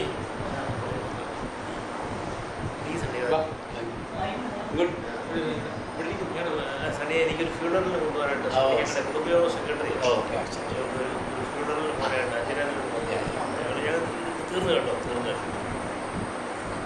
അപ്പോൾ നമുക്ക് അടുത്ത മീറ്റിംഗ് ചെയ്തപ്പോഴൊരു പറഞ്ഞ പോലെ ഇത് നമുക്ക് അയക്കാം ഫോണിൽ മെസ്സേജ് അയക്കാം. സൗകര്യമുള്ള ഡേറ്റ് പറയാമോ? അടുത്തത് ജൂണല്ലേ?